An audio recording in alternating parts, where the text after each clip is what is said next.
Bananas, but they're easy. They don't require seasonality. They grow in warm tropical climates, and warm tropical climates are found well in the tropics. The tropics link the equator, meaning they experience little to no seasonal temperature swings, allowing for year-round harvest. The only problem is the tropics only encompass 47 degrees of latitude, yet there are 133 other degrees, nearly all of which filled with people who want bananas, and specifically fresh bananas year-round. So the year-round production is simple. Distribution is not. Each week, all the banana plantations in Ecuador contracted to distribute with dole start their harvest on Tuesday or Wednesday. Dole doesn't do much growing itself in the country.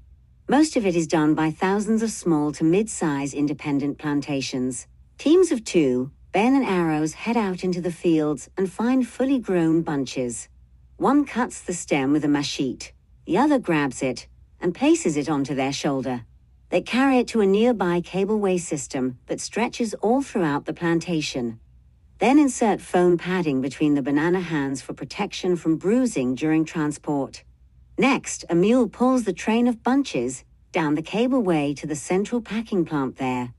Banana hands are cut from the bunch and tossed into a tank of soapy water for cleaning, and they're picked up by a worker on the other end, who arranges them on a tray size to roughly correspond with the number needed to fill a box. But before packing, a waxy coating is painted onto the stems. Covering the cut portion slows the plant's emission of ethylene, the hormone that ripens fruit. They specifically do not want the plant to turn yellow in transport. In fact, if a banana turns yellow in the transport process, it will be rejected from import into the US, since it increases the risk of also including pests. But far before that, the bananas are packed into bags, which are packed into boxes, which are packed into a truck, which departs for the country's primary port city, Gil.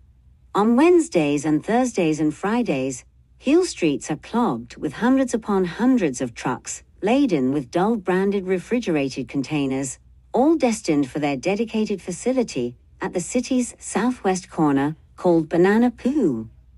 Now, it's quite rare for an individual exporter to operate a dedicated port facility.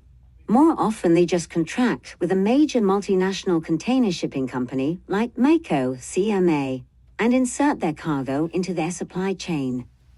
But the traditional container supply chain doesn't really work for Dole or any banana exporter for that matter. As a relatively small country, Ecuador doesn't see a ton of container ship traffic. Certainly not none, but even of the moderate amount it experiences, much of that capacity is headed to and from Asia.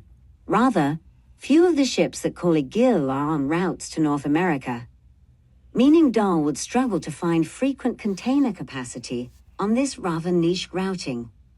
And frequency, of course, matters a lot for fresh fruit export. A traditional exporter of non-perishable goods can just send a ton of product all at once when a ship happens to make the desired journey. But Dole needs a regular supply of bananas entering the US to keep shelves stocked with fresh product and upping the challenge. Bananas are shipped in refrigerated containers, while bananas don't need refrigeration. Refrigeration serves the ripening process. So it's the only way to get the fruit to US ports in the required pre-rip green state. On traditional cargo ships, though only a small portion of the thousands upon thousands of container positions have the required hookups to power and monitor a refrigerated container, meaning Dole would have to work with just a portion of the capacity of the already limited supply. So rather, Dole operates their own cargo ships, each Friday following the multi-day loading process. One of the 4 ships assigned to this route pulls away from the port of Guayaquil, snakes its way through the coastal estuary, and enters the open ocean. 3 days later, it arrives in Caldera, Costa Rica.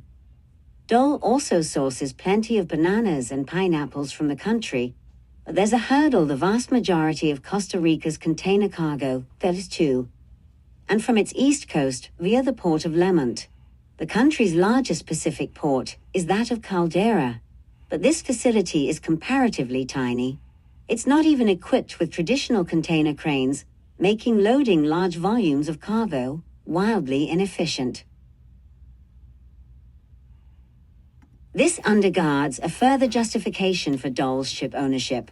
They have cranes built in on board, allowing them to operate to less developed ports, as are common in many of these small Latin American countries from which they source fruit.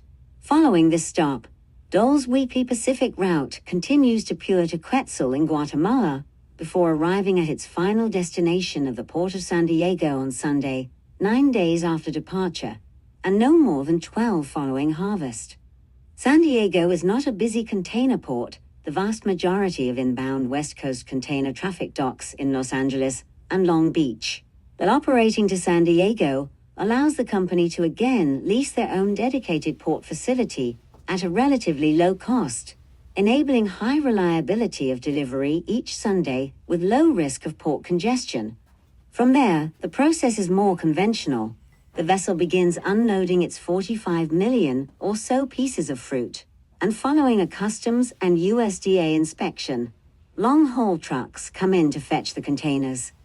The vast majority are headed to grocery distribution centers, like this one operated by Kroger in Las Vegas. Upon arrival, a Kroger employee takes a sample of bananas from each pallet for inspection, then sorts them into groups of similar ripeness. Next, a given batch is rolled into their ripening room, where ethylene gas is pumped in to speed the process along. Once complete, distribution continues as normal pallets are broken down. New pallets are assembled, where bananas are grouped with other food, bound for each and every Kroger store. Now it's certainly impressive that bananas travel thousands upon thousands of miles and end up sold at a grocery store just 2 weeks after harvest for a mere couple of dollars.